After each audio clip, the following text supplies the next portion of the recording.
ইয়ো guys, আজকে আপনাদেরকে দেখাবো ফ্লিকার কীভাবে স্নাইপিং করে, সেরকম স্টাইলে আমি স্নাইপিং করি। কী কী সেটিং লাগবে এবং কী কী ক্যারেক্টার লাগবে। আপনি সেটিংয়ে ঢুকে যাবেন, ঢুকে গিয়ে আপনার ফার্স্টে লাগবে হচ্ছে জুম অপশন, ফায়ার অপশন এবং এক্সচেঞ্জ অপশন। এগুলো আপনার ইজি করলেই হবে শুধু।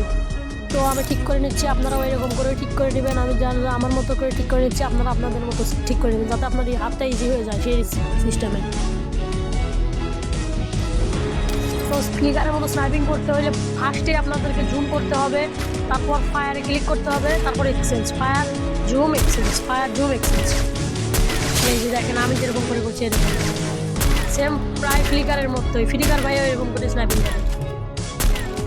তো প্রথমে আপনাদেরকে আনজুম প্র্যাকটিস করে নিতে হবে, সেটা হচ্ছে আনজুম। এখানে স্ট্যান্ডিং রাউন্ডে জুম ছাড়া প্র্যাকটিস করে নিতে হবে। দেখেন আমি ফ্লিকারের মতো এক্সচেঞ্জ জুম করছি। তো আপনারা এরকম করে এক্সচেঞ্জ করতে পারবেন। এই জন্য আপনাদের জন্য এই একটা ভিডিও বানাইলাম। ভিডিওতে লাইক এবং সাবস্ক্রাইব করে দিবেন আর ভালো করে কমেন্টটা করে দিবেন।